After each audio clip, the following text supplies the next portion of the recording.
기도하겠습니다.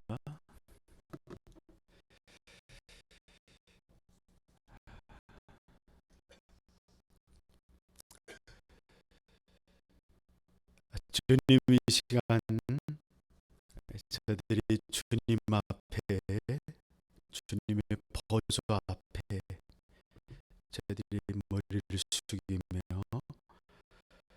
주님만이 우리의 도움과 우리의 힘임을 고백하며 이 시간 주님의 은혜를 사모합니다. 하나님, 오늘도 그 아버지의 사랑, 아버지의 열정을 우리 가운데 부으셔서 이 시간 그것을 보고 그것을 경험하고 또 똑같게 뜨거움으로 주님께 화답하는 우리 되게 하여 주시옵소서. 이 시간 주님의 말씀을 사모합니다. 이 시간 주님의 말씀이 우리의 기쁨 되기를 원합니다. 여호와를 아는 것이 너희의 힘이라 했사오니 여호와를 기뻐하는 것이 너희의 힘이라 했사오니 오늘도 이 시간 주님을 알고자 주님과 함께 기뻐하며 주의 말씀 앞에 머리 숙입니다. 성령님이여 저들의 영의 귀와 영의 눈을 열어주셔서 오늘도 그 말씀 앞에 결단하며 순종하며 주의 살아계심을 경험하게 하여 주시옵소서. 예수님 이름으로 기도드립니다. 아멘. 아멘.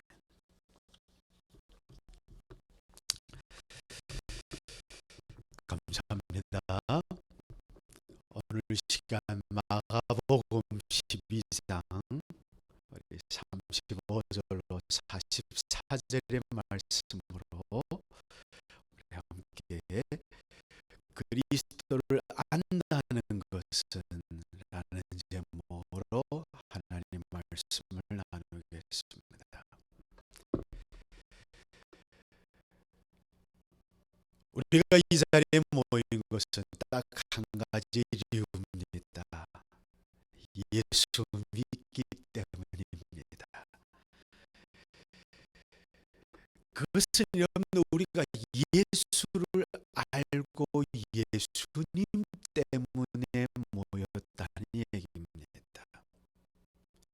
구약도 보면 이런 말씀이 있습니다.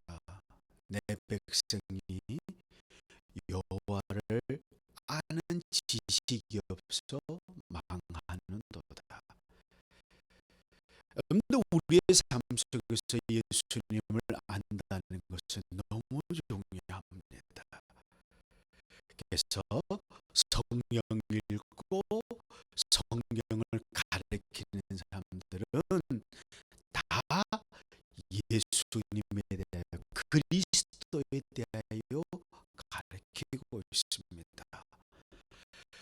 구약은 오실 예수님을 대하여 가리키는 말씀이고 신약은 오신 예수님과 다시 오실 예수님에 대해 우리가 알고 준비하고 지혜로운 다스처녀처럼 등잔의 기름을 준비하는 그런 복된 성탄절 기간 되시기를 바라겠습니다. 오늘 우리가 읽은 본문에 보면 예수님이 나오시고 서기관들이 나오시고 제자들이 나옵니다. 예수님 제자들을 가리키면서 거기에 보면 서기관이라는 사람들이 나옵니다. 누가 서기관입니까? 서기관이란 다윗 왕 때부터 서기관이라는 호칭이 생기기 시작했습니다. 여러분들 서기관이 누굽니까? 온전히 하나님 앞에 헌신해서 성경을 읽고 암송하고 가르치고 또 성경을 베끼는 사람들이었습니다. 예수님 당시만 해도 성경을 베낀다는, 요즘에 우리가 성경을 보려면 여러분들 서점에 가서라든지 인터넷에서 성경을 구입해서 보지만 그 당시에는 서기관들이 필사를 했습니다. 그래서 서기관들이 그 구약 성경이나 예를 들어 그것을 헬라어나 모든 말로 이렇게 예를 들어 1000줄 정도 적을 수 있는, 여러분들 종이를 적으려면 예수님 당시에 파피루스에다 이렇게 적었는데 그 적는 가격이 대략 한 2데나리온 정도 나지 3데나리온이었습니다. 그 종이값이 또 한 1데나리온이어서 약 한 3이나 4데나리온 정도. 오늘 한화로 환율을 한다면 약 대략 50만 원 정도, 한화 정도가 걸렸습니다. 여러분, 한국에서 성경 사는 게 얼마인지 모르겠습니다만 그때 당시에도 여러분들 그 성경 하나 사는 것이 너무 중요했습니다. 3명이서 걸어가며 적는 사람들이었습니다. 성경을 기록하는 이 사람들이 서기관들이었는데 예수님 당시에 전체 유대를 아주 관리하고 있고 전체적으로 인도하고 있는 단체가 있었는데 그게 바로 산헤드린 공회였습니다. 산헤드린 공회는 장로들과 제사장들과 그리고 이 서기관들로 주류를 이루었습니다. 서기관들이었는데 그러면 이 당시에 두 부류의 사람이 있었죠. 그 사람들을 예를 들어 사두개인이라 했고 또 바리새인이라고 했습니다.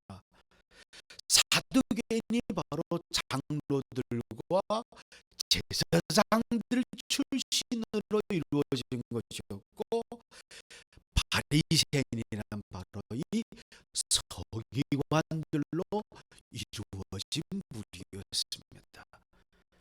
서기관들은 성경을 기록하고 성경을 가르치고 성경을 보급하는 사람들이었습니다. 오늘 예수님께서 제자들과 얘기를 나누는데 제자들 가르치면서 오늘 재미나는 현장이 나옵니다. 그 전까지는 다른 바리새인들이나 서기관들이 예수님을 공격하려고 화살에 질문을 던졌습니다. 계명이 제일 큰 게 무엇입니까? 어떻게 됩니까? 예수님 보고 형제가 7이 있는데 누구가 결혼했는데 나중에 누구의 아내입니까? 하면서 막 공격을 했는데 오늘 예수님이 반공하는 게요.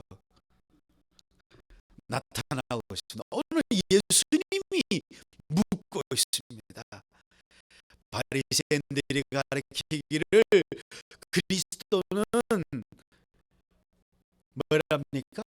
다윗의 자녀를 가리키는데 그게 말이 되느냐 하며 그들의 가르침에 대하여 공격하고 있는 것 같은 보입니다. 예수님 말씀하십니다. 성경에서 보면 성령이 다윗 왕을 감동하여 시편 110편 1절에 보면 하나님께서 주 보좌에 앉으셔서 나의 주 그리스도에게 말씀하시기를 내 원수가 발등상이 될 것이 내 우편에 앉아 있으라고 말씀했는데 자기 후손 보고 어떻게 내 주라고 말하느냐.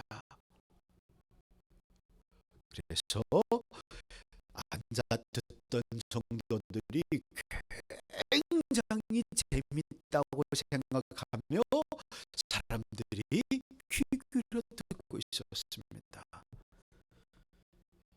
그 말을 하고 있는데 여러분들, 예수님이 왜 질문했다는 것이 중요합니다. 이 질문을 예수님이 왜 했는가를 아는 것이 오늘 본문을 해석하는 중요한 키포인트가 됩니다. 예수님이 왜 질문했을까요? 이때까지 공격했으니까 너도 한번 받아봐라, 너도 한번 혼나봐라 하고 공격했을까요? 예수님 분명 그런 인격의 분이 아니십니다.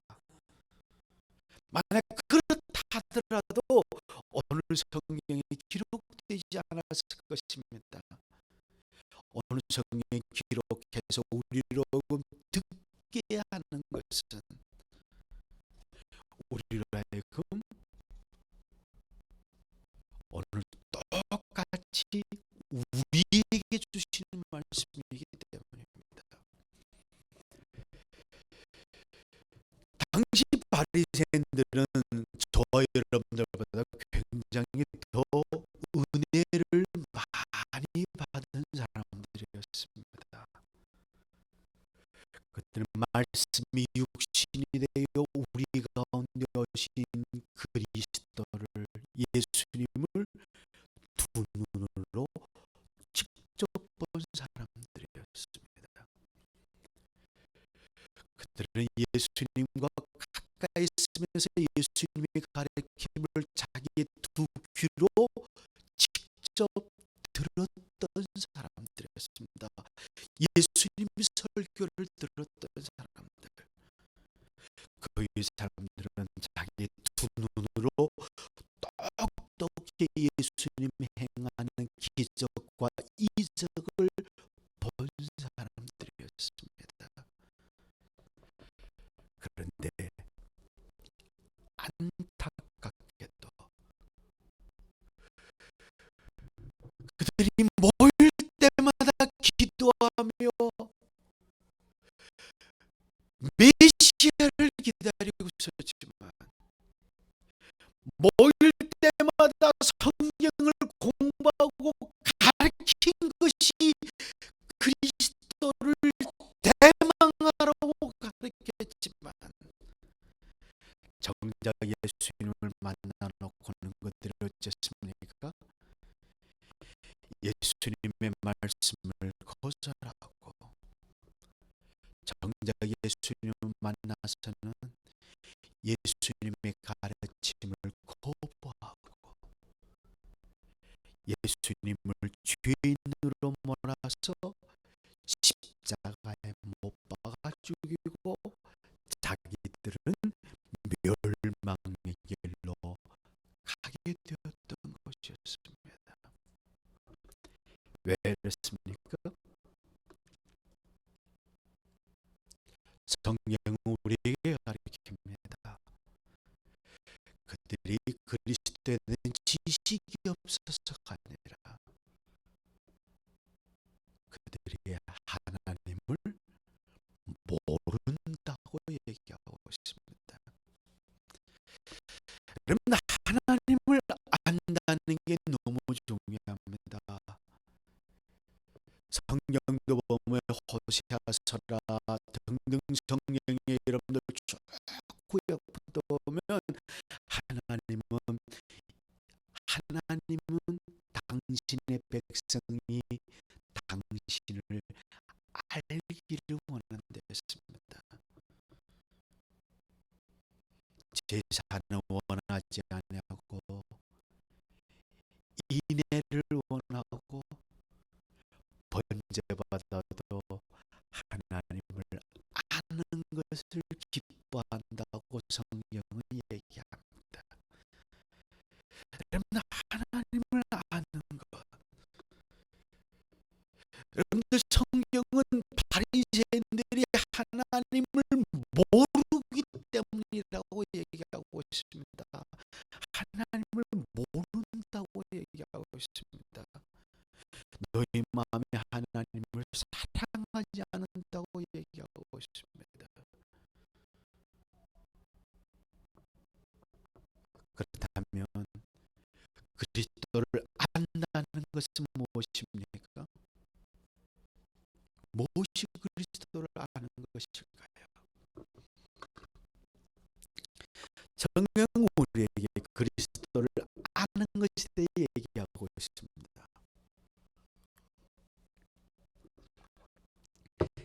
그리스도는 누굽니까? 성경은 그리스도에 대하여, 메시아에 대하여 세 가지로 얘기합니다. 골로새서 1장, 여러분들 성경 한번 먼저 볼까요? 골로새서 1장 15절로부터 17절의 말씀을 보시면, 골로새서 1장 15절에서 17절의 말씀 보시면,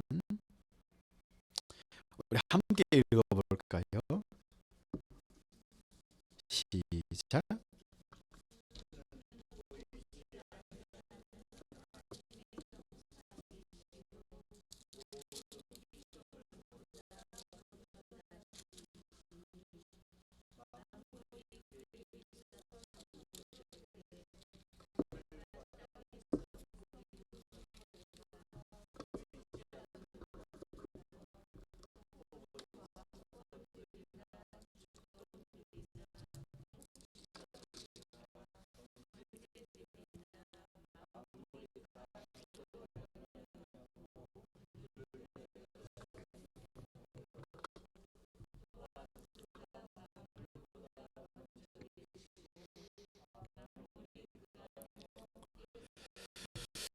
아멘. 오늘 말씀 보면 이런 얘기를 하고 있습니다. 그리스도는 누구냐? 그리스도는 만물을 창조하신 창조주라고 하고 있습니다. 만물을 그로 말미암아 창조되었고, 그를 위하여 창조되었고, 그와 함께 있다고 얘기하고 있습니다. 그리스도 누굽니까? 저와 여러분을 창조하신 분이십니다.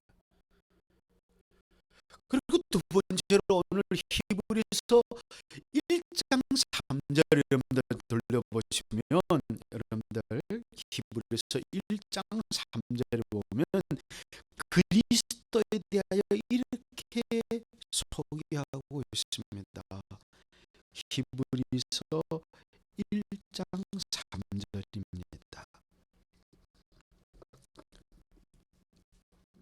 히브리서 1장 3절 말씀. 이는 하나님의 영광의 광채시요 그 전체의 형상이시라. 그의 능력의 말씀으로 만물을 붙드시며 죄를 정결하게 하시는 일을 하시고 높은 곳에 계신 지극히 크신 이의 우편에 앉으셨느니라. 그리스도를 설명할 때 어떻게 소개하고 있습니까? 만물을 붙들고 계신다고 얘기하고 있습니다. 붙들고 계신다. 여러분들, 붙든다는 게 무슨 말입니까? 원어 성경을 읽어보면 관리한다, 장악하고 있다, 그분 손에 있다. 무슨 말입니까? 그분의 뜻대로 되어가고 있다라는 말씀입니다.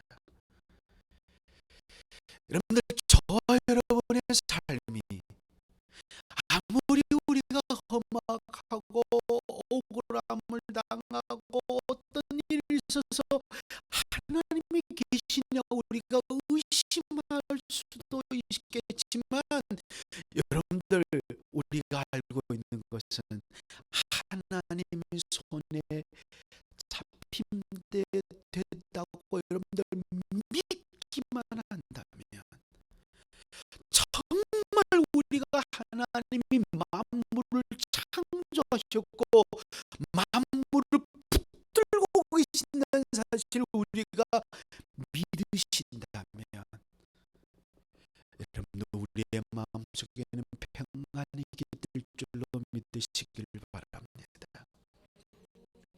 예, 그렇죠. 바리새인들은 그 당시에 있는 세상을 보면서 사람들에게 가르쳤습니다.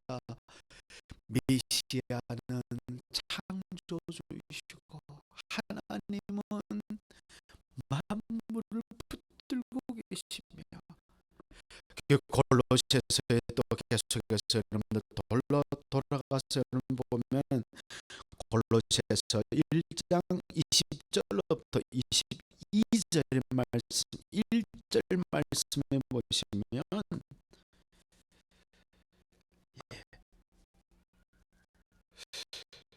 골로새서 1장 20절로부터 22절의 말씀 보시면, 그의 십자가의 피로 화평을 이루사 만물 곧 땅에 있는 것들이나 하늘에 있는 것들이 그로 말미암아 자기와 화목하게 되기를 기뻐하십니다. 전에 악한 행실로 멀리 떠나 마음으로 원수되었던 너희를 이제는 그의 육체의 죽음으로 말미암아 화목하게 하사 너희를 거룩하고 흠없고 책망할 것이 없는 자로 그 앞에 세우고자 합니다. 아멘. 여러분들, 오늘 그리스도는 누구시냐를 할 때 첫 번째 우리가 봤을 때 그리스도는 창조주이시고, 누가 그리스도십니까? 그리스도는 만물을 창조하실 뿐만 아니라 그 만물을 붙들고 계시고 주관하고 계시고,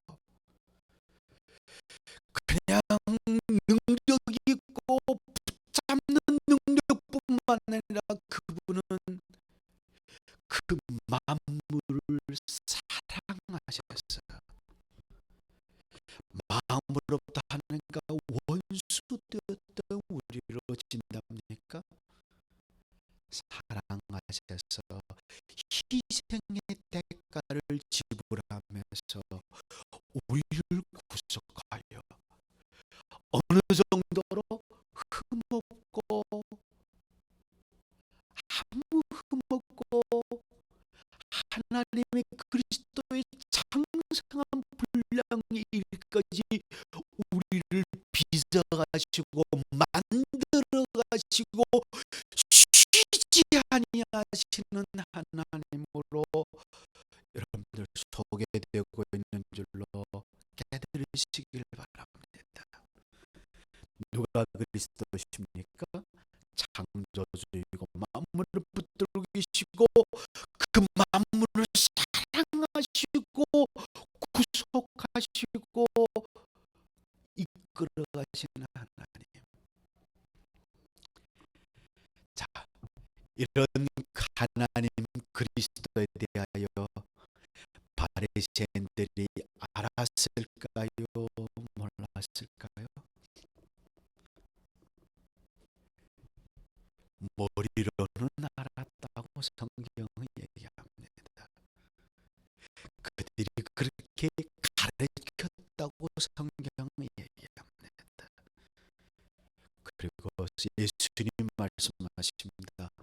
저들의 가르치는 것은 잘 듣고 저들의 행하는 것은 본받지 말라고 말씀하셨습니다. 무슨 말입니까? 신학이 정통신학이란 얘기입니다. 흔들림이 없는 바른 말씀이라는 것입니다. 그런데 바리새인들은 예수님을 몰랐습니다. 머리로는 알았는데 그리스도를 알지 못했습니다. 그러면 그리스도를 안다는 게 뭘까요?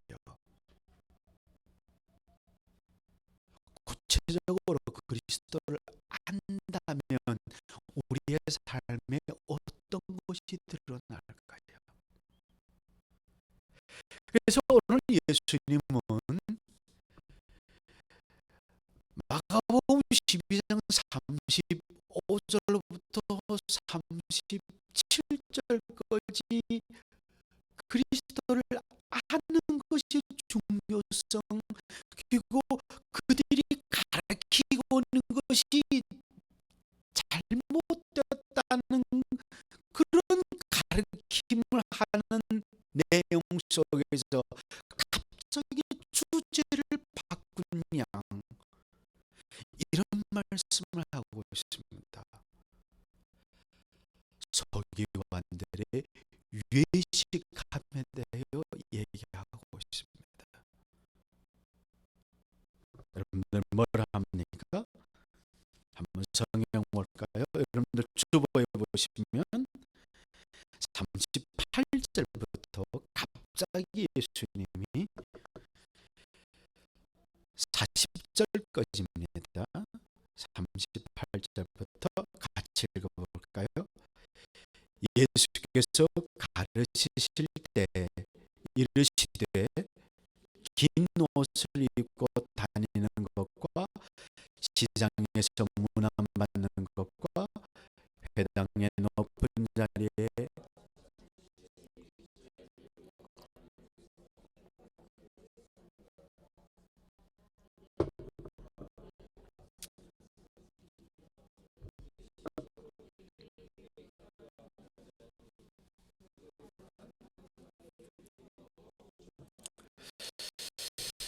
아멘. 누가 서기관입니까? 서기관은 누굽니까? 그리스도와 하나님을 가르치고 전하는 사람들입니다. 근데 이 사람들을 향하여 올바른 전통의 신학과 바른 말씀을 가르치고 있는데 오늘 보면 예수님이 그리스도를 아는 것이라는 주제를 얘기하다가 갑자기 서기관들의 외식에 대해 얘기하고 있습니다. 왜 그랬을까요?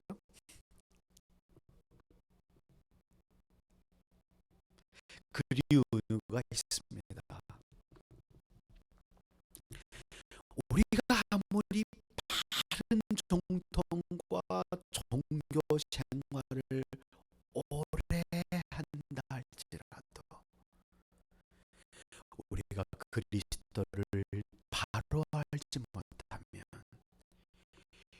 외식에 빠질 수 있는 줄로 깨달으시기를 바랍니다.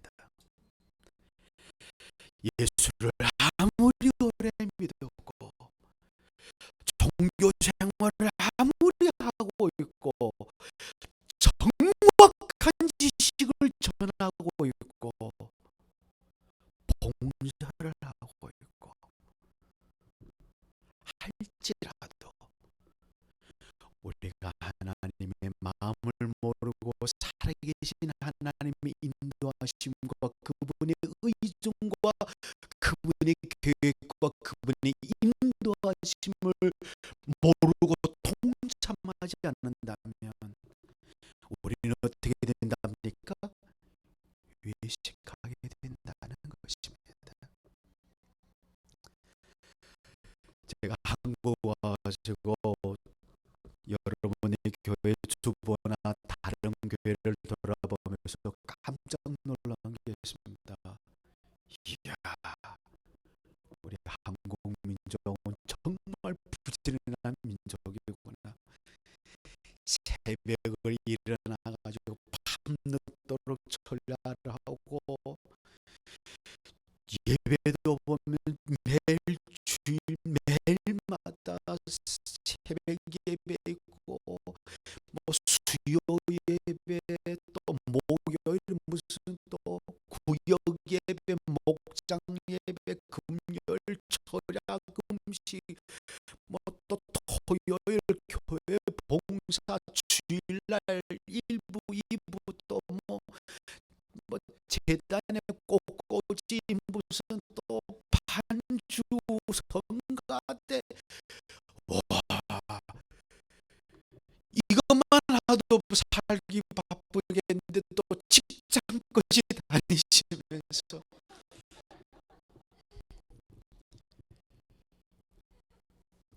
정말 열심히 있습니다.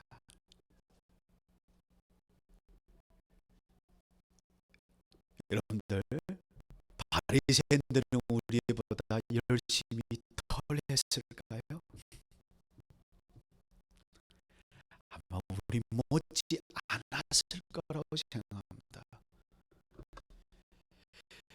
예수님의 가르침 속에서 보면 바리새인들은 어땠습니까? 예수님 당시 바리새인들은 하루에 3번 기도했습니다.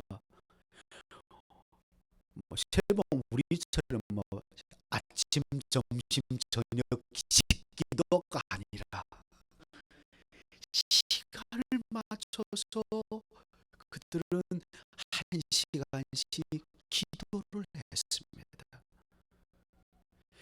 일주일에 몇 날 금식했던가요? 2날을 금식했습니다. 안식일은 안 하니까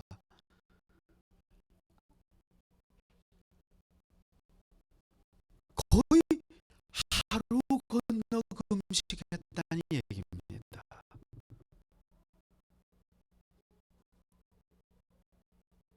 자, 그런 것들이 어떻습니까? 예수님을 몰랐습니다. 위선에 빠졌습니다. 여러분들 정확하고 좋은 무리에 속했대가지고 그런 사람인 게 아닙니다. 그렇죠? 지난 1년 동안 제가 기도하는 주제가 있었습니다. 바로 제 마음에는 위선을 하나님 없애주십시오 하는 기도를 하게 되었습니다. 연초에 봤던 어떤 책들이 저에게 그런 영향을 주게 되었습니다. 여러분 제가 4대째 예수 믿습니다.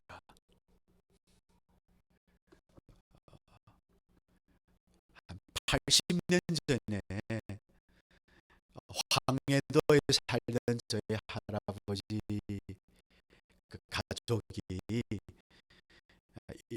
항일을 하시다가 들통나가지고 야간 도주를 간도로 하셨다가 거기서 정착하게 되었는데,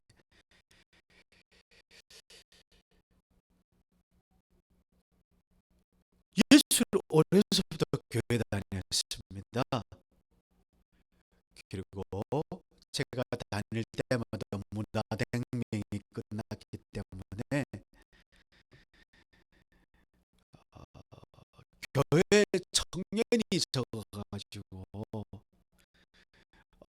일찍 부름받아가지고 19살부터 전직으로 교회에서 섬기고, 총각 때 결혼 주례도 해봤고, 20살 때 한갑상에 앉아서 저희 아버지 뻘 되는 분들 절도 받아봤고 같이 앉아서, 아무튼 이상하게 이렇게 제가 자랐습니다. 아무튼 교회에서 열심히 섬겼습니다. 어떻게 세상 말로 한다면 제 직장이 교회에서 직장이었습니다. 제 직 하는 일이 성경 읽는 일이었고, 기도하는 일이었고, 가난한 자들을 돕는 일이었고, 어려운 자들과 함께하는 일이었습니다. 그런 일을 한데 가지고 사람들은 저를 바라보면서, 야, 저 목사는 거룩할 것이다, 저 목사는 화도 내지 않을 것이다, 저 목사는 하며 우리 교인들 주변 사람들은 아주 좋게 저를 봅니다. 근데 솔직하게 제 집사람과 물어보면 답이 그들이 생각처럼 나오지 않다는 것이죠. 그러니까 얘가 예수를 믿어가면 내가 고치고 노력하며 변화를 했던 내 마음속의 것들이 이렇게 25년 정도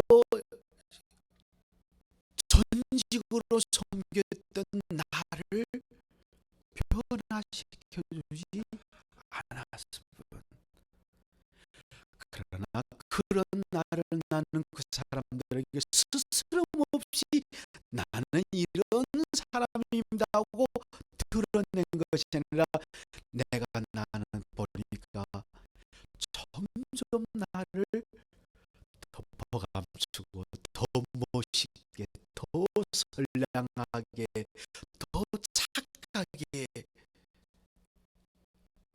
오늘 우리 성경 말씀을 한다면 위선에 능해져 있는 내 모습을 보았다는 것입니다. 여러분들, 바리새인들을 하면 우리는 이렇게 생각합니다. 나쁜 놈들, 위선자들. 목사? 저 목사 얘기 들까? 목사도 위선자? 그럼 여러분들 묻겠습니다. 위선자가 바리새인들 뿐이겠습니까?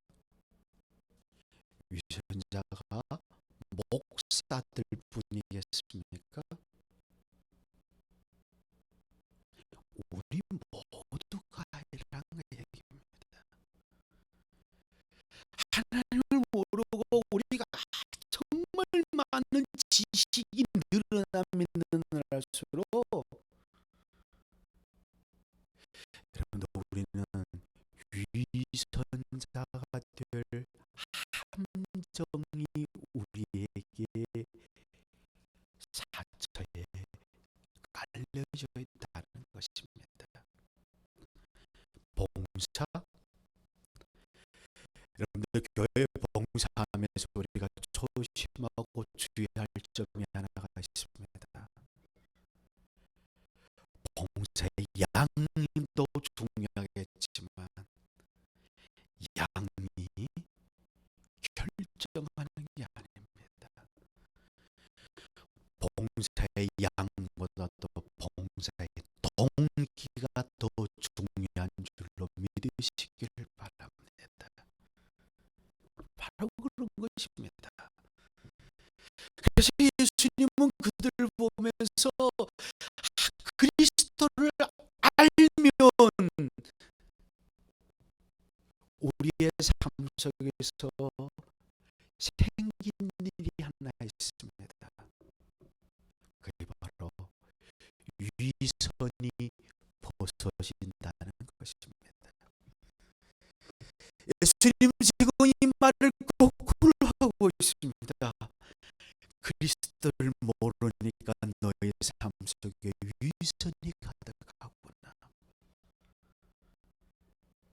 그들이 긴 옷을 입고 다니기를 좋아한다는데 원어를 보면 긴 옷을 입고 손을 들며 길거리를 다닌다 얘기입니다. 무슨 얘기입니까? 노방전도를 하고 있다는 겁니다. 그들이 뭐라고 있습니까? 시장의 사람들에게 뭐 합니까? 칭호를 받는 거. 시장 왜 갔습니까? 신방한 거 아닙니까? 상석에 앉아서 뭡니까? 추리를 하면서 그 분위기를 영적인 세상적인 것이 아니라 영적인 예배로 인도하고 있는 거 아닙니까? 근데 그들은 어떤 사람이었습니까? 예수님이 이렇게 꼬집어 말씀합니다. 가난한 과부의 가산을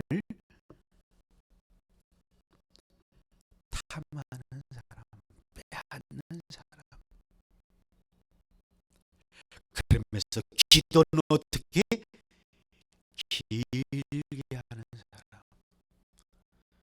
어느 순간 예수님께서 길게 했다고 인정하며 말씀하셨을까요? 10분 반 시간은 아닌 것 같습니다. 어쩌면 그들이 우리의 눈에는 그들은 너무도 훌륭한 종교인들입니다. 그러나 이런 종교의식이 우리를 하나님을 알고 하나님처럼 그리스도 창성한 분량까지 자연적으로 우리를 만들어가는 것이 아니라는 말씀입니다. 여러분, 우리의 삶 속에 나타나는 게 하나 있습니다. 그리스도를 알면 위선이 벗겨진다는 것입니다. 여러분들 그리스도를 아십니까? 그리스도 어떤 관계를 가지고 있습니까? 여러분들 삶 속에서 1년을 종결하면서 새로운 한 해를 여는 이 시간, 정말 여러분들 삶 속에서 어떤 위선들이 그리스도를 알므로 벗겨지는 시간 되시기를 바랍니다. 그리스도를 모르고 위선이 벗겨지면 어떤 인생인지 아십니까? 수치가 생기고 사람들은 떠나게 되어 있습니다. 해결이 되는 게 아닙니다. 여러분들 정직하는 것이 우리의 목적이 아닙니다. 정직은 다만 우리의 열매일 뿐입니다.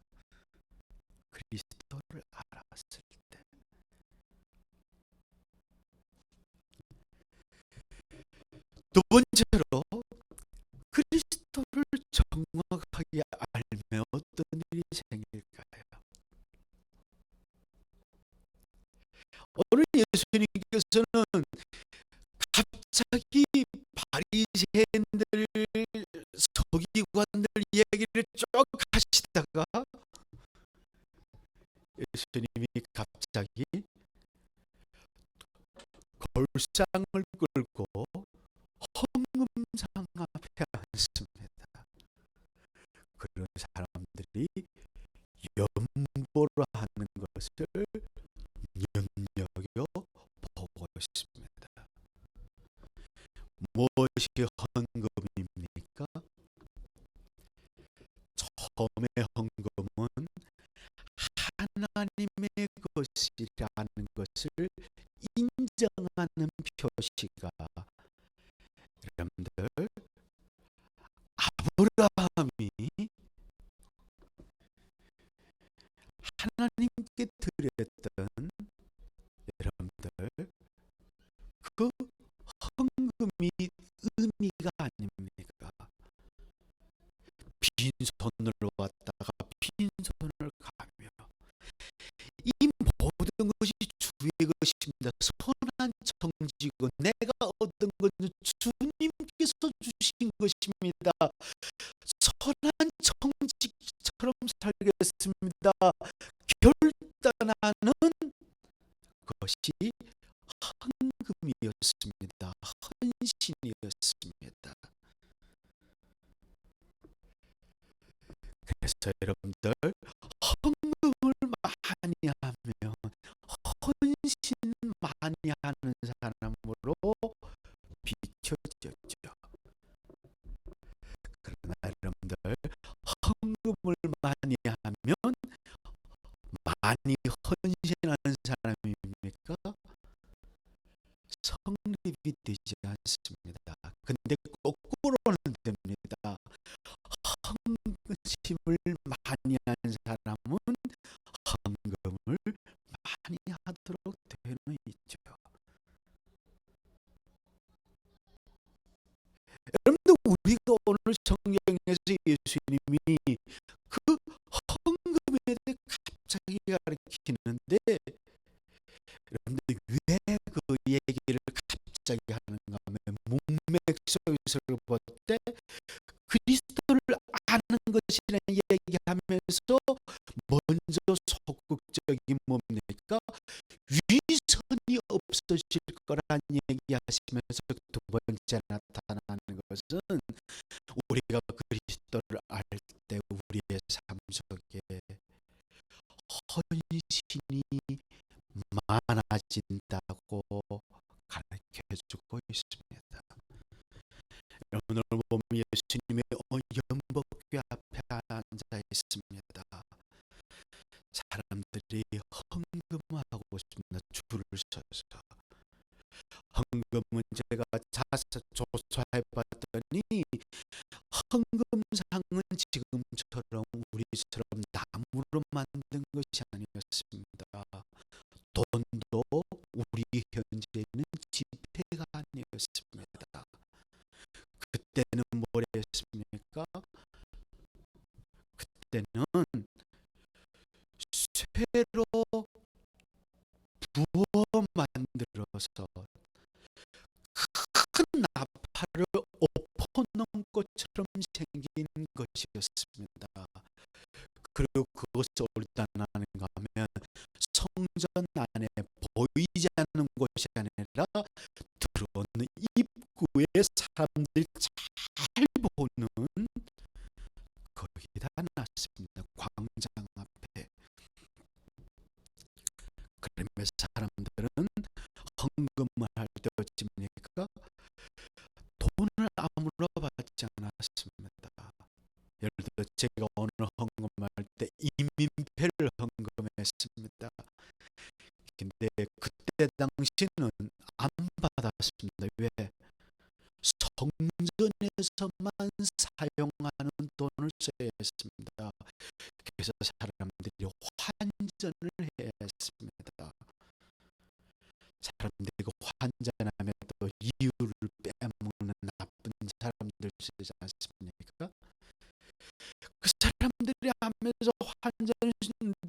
환전하면 그 돈이 무슨 돈, 성전의 돈은 은전과 금전과 동전이 있었습니다.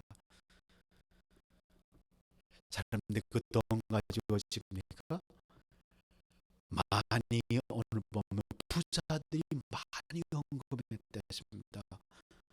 주머니에다 여가지고 거기다 쫙 붓습니다. 그러면 어떻게 될까요?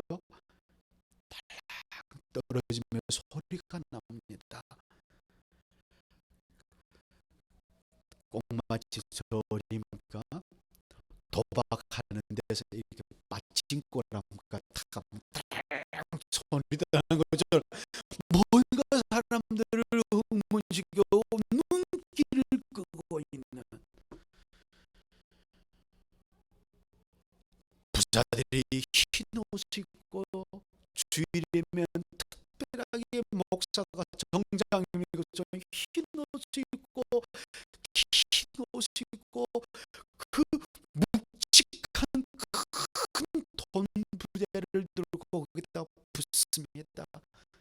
세상에는 한 번에 확 붙지 않았고 아마 천천히 막 그냥 하면서 사람들이 들으면 와 오래 소리 나네, 많이 하네, 와 정말 저분은 헌신돼서 존경할 뿐이셔. 저분은 아마 사람들의 의목을 끌으라고 왜 그렇게 쇠로 만든 헌금상을 만들었을까요? 제사장들이 사람들의 명예심을 발동시켜서 헌금을 많이 하게 하기 위하여 인간적인 수단으로 사용했던 것이었습니다. 거기다 붓습니다. 근데 그 다음 순서가 있었습니다. 어떤 성경을 이렇게 꼬집어 얘기합니다. 가난한 과부, 가난한. 어떻게 하면 가난합니까? 눈에 보이도록 가난했다는 겁니다. 입은 거나 화장품이나 얼굴색이나 턱 봐도 가난한 사람처럼 여겼습니다. 그 사람이 헌금하는데 성경 보면 두렵돈이라고 표현했습니다. 작은 돈. 예를 들면 50원짜리 2개 했습니다. 그래서 그보다 한 뭡니까? 한돈이라는 무슨 얘기입니까? 그것은 바로 예를 들어 100원짜리였다는 얘기입니다.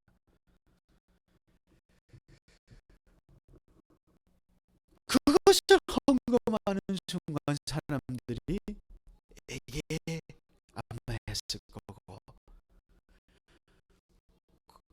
그럴 바에는 차라리 안 하는 게 낫지.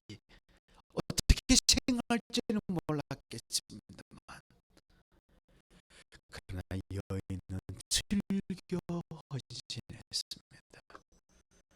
사람들이 수치를 당하는 것, 아마 어쩌면 사람들이 수치스러웠다면, 헌금하고 싶었더라면 보이지 않는 사람들이 없는 순간에 기다렸다가 했겠는데, 사람들 많은 가운데 수치와 모든 걸 상관없이 아마 이분은 그런 모습 봤을 때 기쁨으로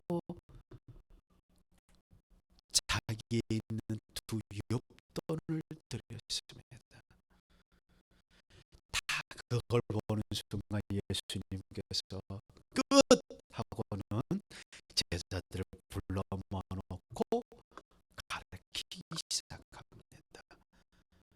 뭐라고 가르칩니까? 여러분들 41절부터 44절에 있는 말씀입니다. 함께 읽어보겠습니다. 예수께서 헌금함에 대하여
아멘.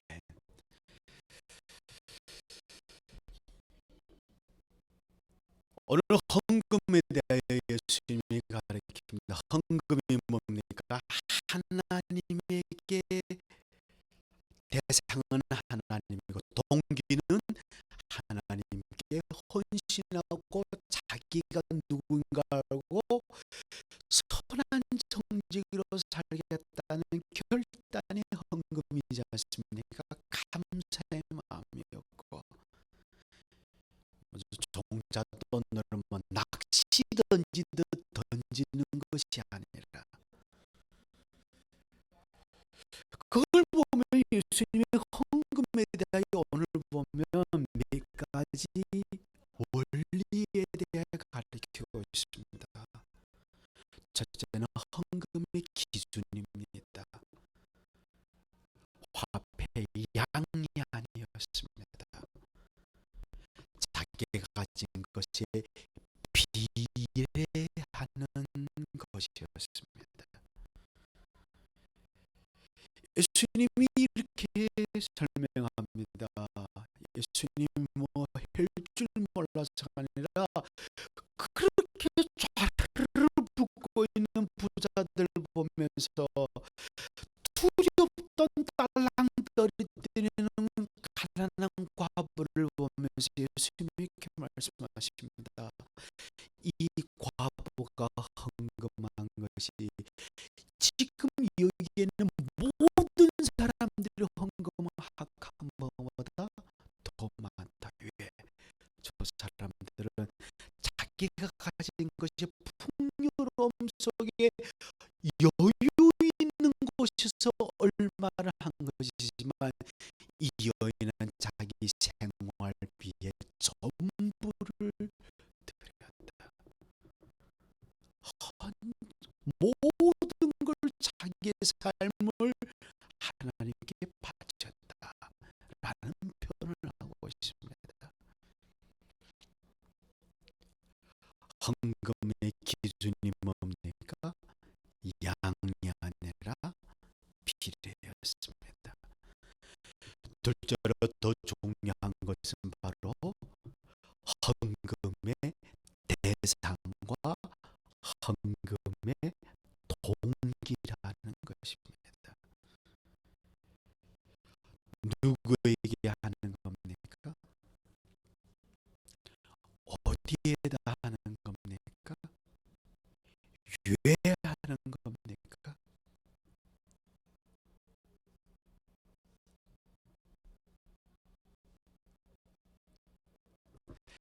여러분들 그리스도를 알지 못하면 우리 그리스도를 외면한 채 우리의 모든 것은 그 다음부터는 우리의 모든 것이 사람에게 속하고 있습니다.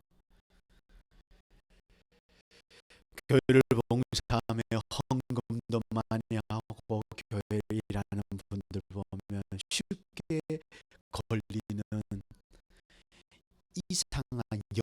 영적인 병이 있습니다. 그 병명이 뭐인가 하면 섭섭병입니다. 정말 나 자주 섭섭합니다. 고백하는 것 같습니다.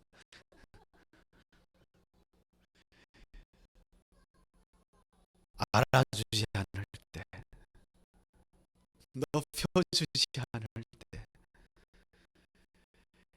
이 정도면 내가 교회에서 이제는 집사돼야 되고, 이 정도면 안수 집사되고, 이 정도면 장로가 되고, 이 정도면 당무위원회에 들어가야 되고, 이 정도면 사회에서 나의 향은 내가 하고 있는 일을 알아줘야 할 텐데, 자기의 욕심만큼 이루어지지 않을 때 섭섭병 인생입니다. 왜 생기는가 스스로 우리 가슴에 양심에 손 얹고 생각해 본다면 결국 우리 양심에 우리의 가장자리, 우리 가장 깊은 우리의 마음속 깊이에 예수님이 왕이 아니라 내가 그 중심에 있다는 것입니다.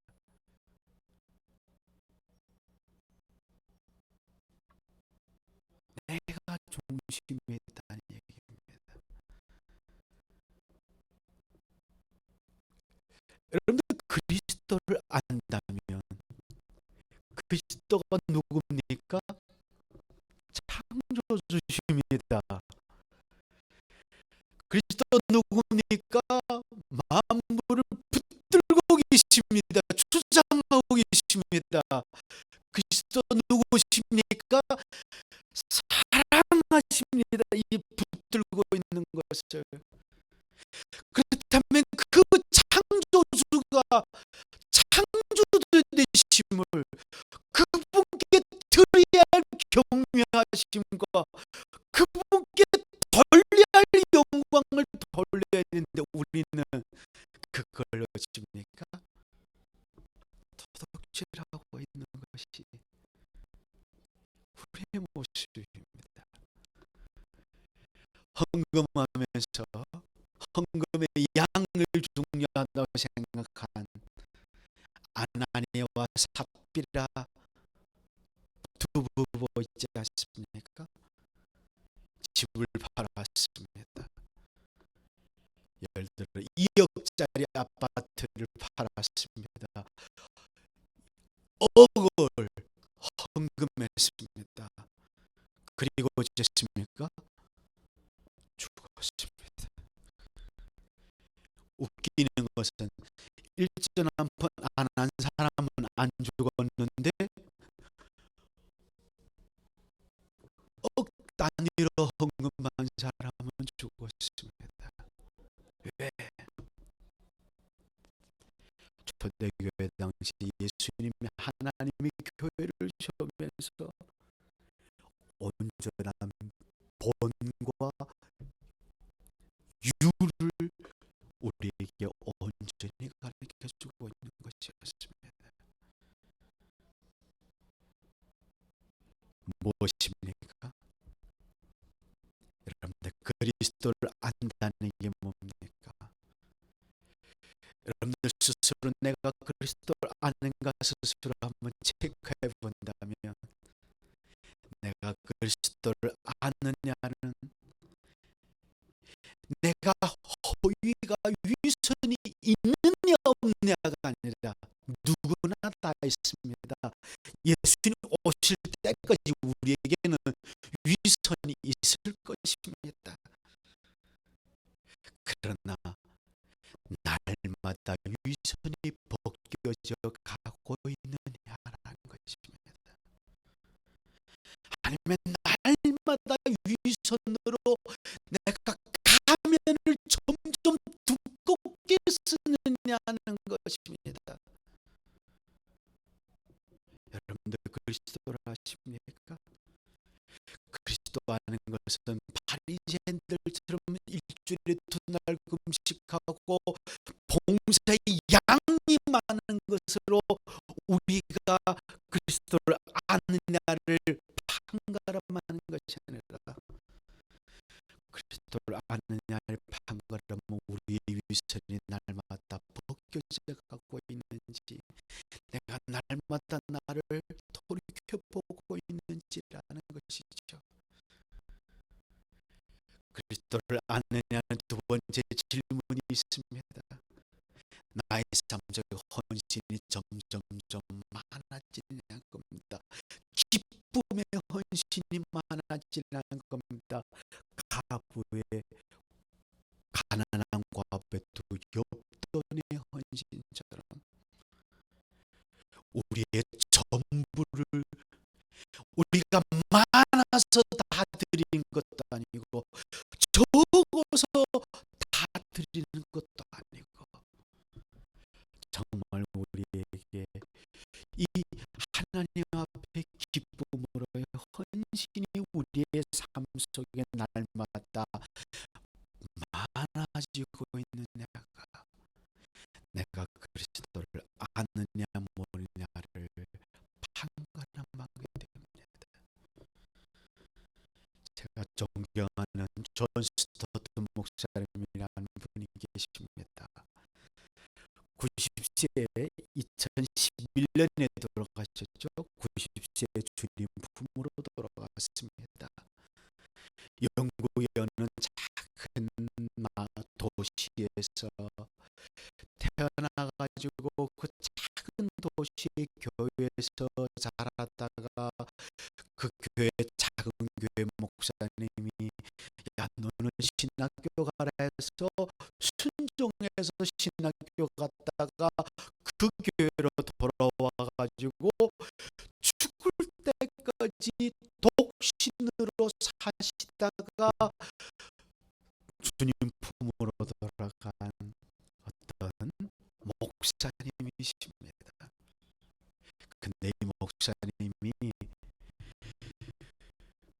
전 세계를 다니면서 뭐 하진 않았지만 큰 단체를 셔서 하지 않았지만 전 세계 기독교 역사 가운데 손꼽힐 만큼 영향을 준 목사님이십니다.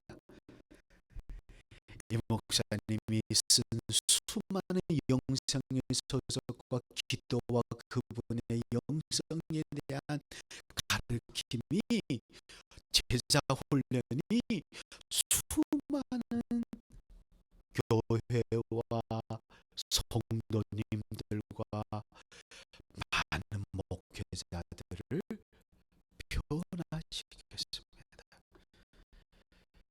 사랑하는 성도 여러분들, 그분이 돌아가시면서 나중에 자기 돌아가시기 전에 고백을 이런 게 있습니다. 자기 일생 동안 세 가지를 가슴에 품고 살았답니다. 첫째, 그리스도를 가까이 하려고 노력했답니다. 둘째, 큐티 시간을 가져야 합니다. 그분은 큐티를 이렇게 설명합니다. 하나님의 말씀을 듣고 순종하려고 몸부림치는 시간. 세 번째, 겸손하기를 열심히 노력했다는 겁니다. 왜냐하면 예수님이 겸손했기 때문에, 예수님이 이렇게 자기절로 자기를 소개할 때 자기절로 자기 인포메이션을 이렇게 하죠. 나는 겸손하니 내 멍에를 메라. 저는 처음에 이 본문을 좀 약간 내절로 좀 보면서 웃었습니다.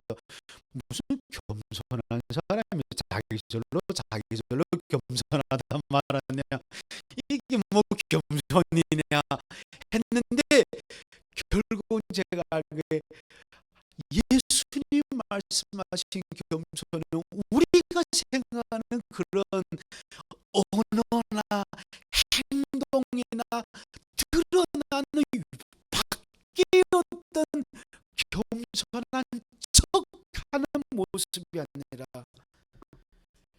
예수님의 겸손은 이런 것이었습니다.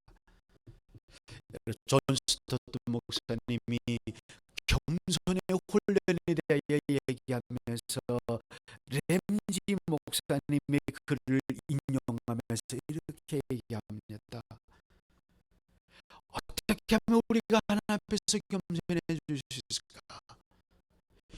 위선을 버리고 감탄하는 삶을 살자.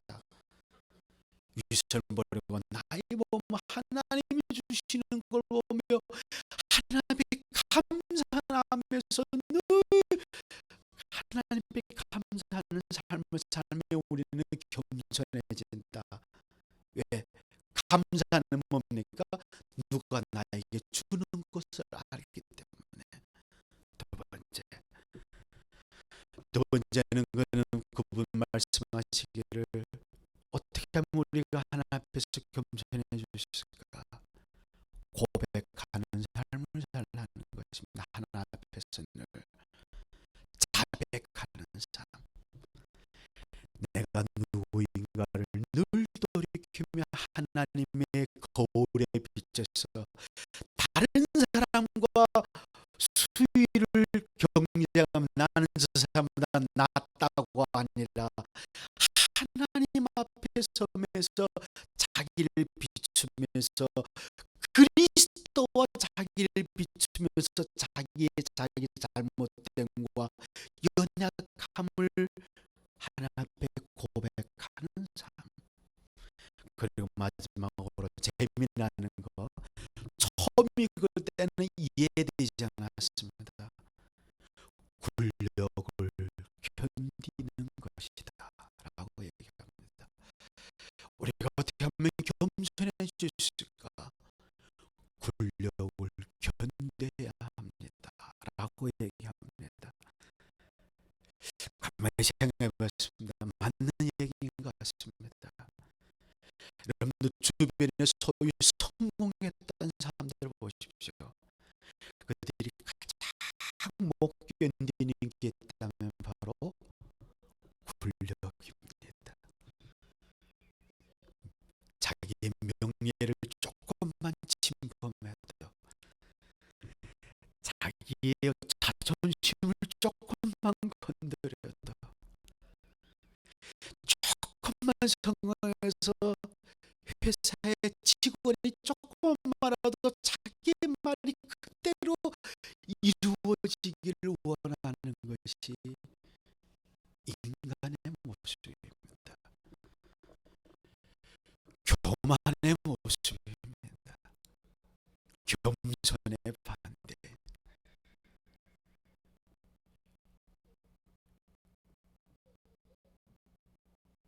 예수님도 굴욕을 견디셨습니다. 예수님도 왕이신 창조주가 이 모든 것을 잡고 계시는 분이 사람들에게 춤받침을 당하고 십자가에서 발가벗겨서 애들과 여자와 남자들 앞에서 벗겨져서 수치스럽게 돌아가셨습니다. 근데 그분은 털 깎는 자 앞에서는 양같이 잠잠했다고 말합니다. 여러분들 양에 대해 아십니까? 저희 교회가 단기 선교를 상해가 중국이 좀 큽니다. 운전을 30시간을 해서 갔는데 그곳에 중국 절반쯤밖에 못 간다. 30시간 가면 거기에 있는 그인데 그 아주 초원이 있습니다. 거기서 양을 저희들이 갖다가 양머리 하는 사람에게 그때 5년 전입니다. 돈 500원 인민펠로 줘가지고 양을 잡아가지고 그 자리에서 한번 먹어보며 경험해 본 적이 있었습니다. 제가 양을 보니까 너무 온순했습니다. 양을 딱 잡아놓고 칼을 가슴에다 댑니다. 양이 도망도 안 칩니다. 그리고는 심장 부분을 요만큼 뜯습니다.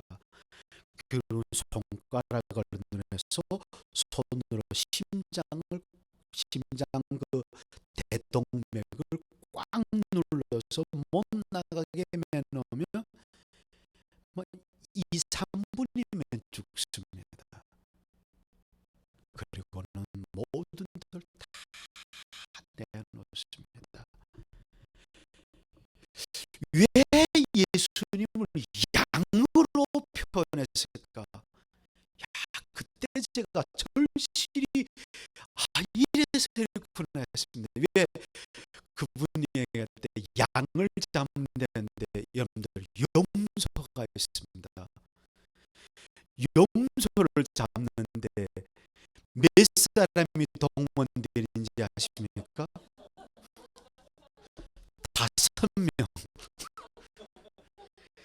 다리 하나씩 붙잡고 머리를 붙잡고 한 사람이 까야만이 까무르채만이 죽습니다.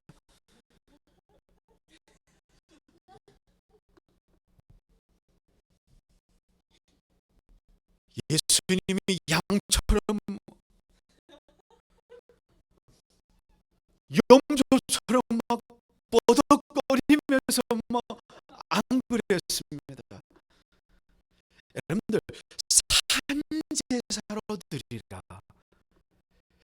로마서 12장의 말씀 여러분들 그걸 봤을 때 이게 무슨 말인가를 알았습니다.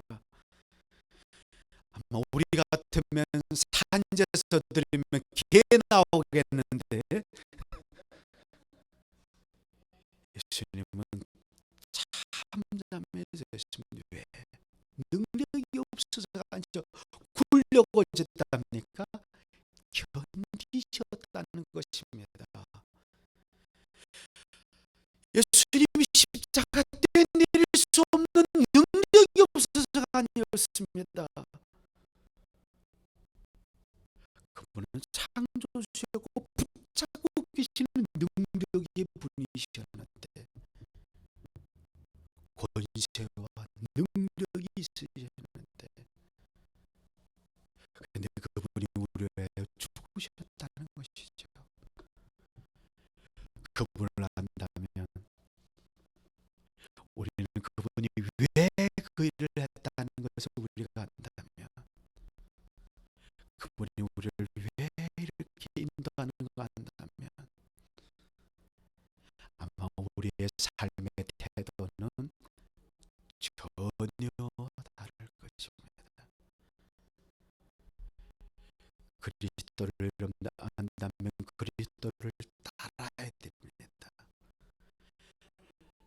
너희는 자기 십자가를 메고 자기를 예수님을 쫓으라고 하고 있습니다. 예수님을 따른다는 게 어떤 겁니까? 주일날 예배드리는 겁니까? 찬양하는 겁니까? 예, 따르면 당연히 예배드리고 찬양하죠. 그러나 더 중요한 것은 왜 거하느냐입니다. 동기입니다. 대상입니다. 그 대상을 모르니까 동기가 틀리게 되죠. 그래서 그들은 하고는 있지만 외식이 되었던 것이었습니다. 하고는 있었지만, 헌금을 붓고는 있었지만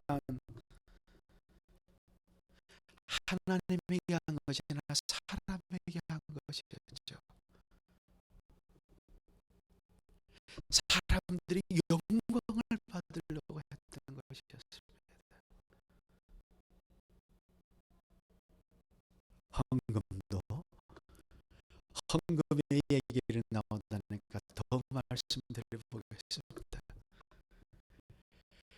교회에서 가르치면 헌금은 개인이 하는 것이 아니었습니다. 교회에다 바쳤습니다. 공동체에다가.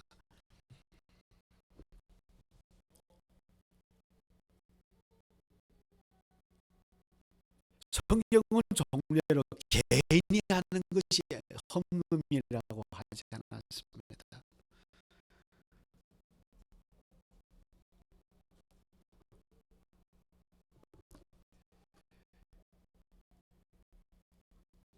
본회퍼가 쓴 신앙의 공동체 생활이라는 그 책에 보면 이런 얘기 나오고 있습니다. 영적인 단체는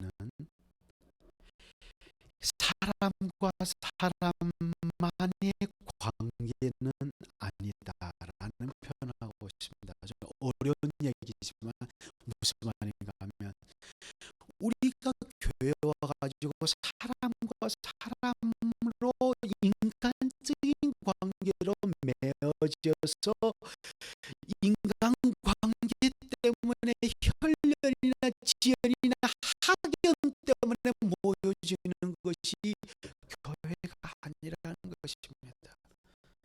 인간은 그렇게 모여지길 가만히 두면 저절로 흘러갑니다. 흘러갑니다.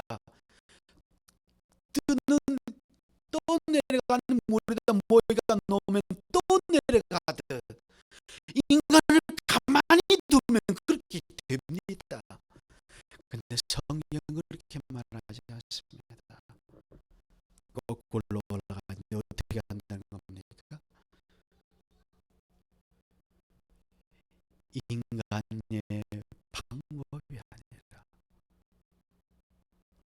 하나님께만 향하는 것이죠. 사람과 사람 사이에 하나님으로 맺어진 관계.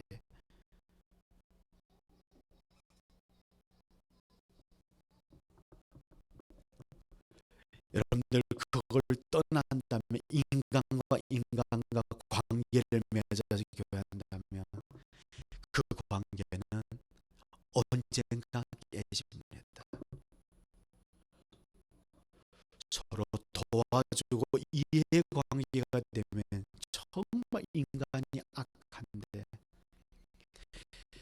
여러분들 제가 어느 날에 가 보면서 저희들이 어느 사람을 도와준 적이 있었습니다.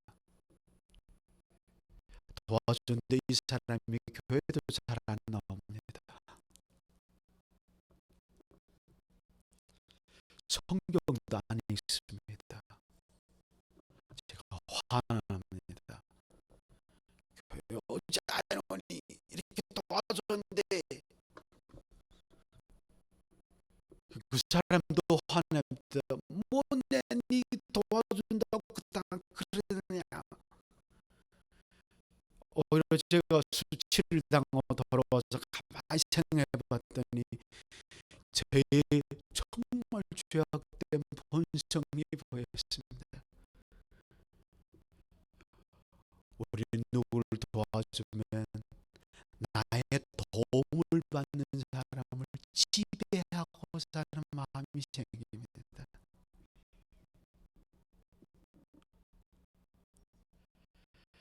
가끔씩 사람들이 저에게 묻습니다. 목사님, 내 11절은 내가 성경금으로 내가 다른 사람을 도우면 안 되겠습니까?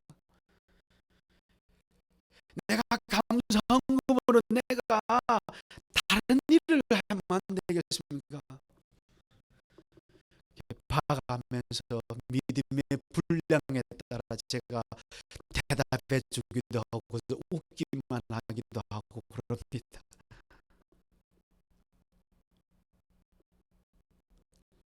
성령은 종례로 헌금을 개인이 하라 하지 않았습니다. 아마 처음은 좋은 동기로 목적이 시작했다. 나중은 사람이 영광 받고 사람이 눈치 보는 것으로 망가질 수밖에 없게 됩니다.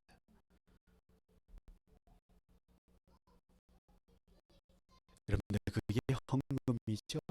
하나님의 영광을 드러내는 것.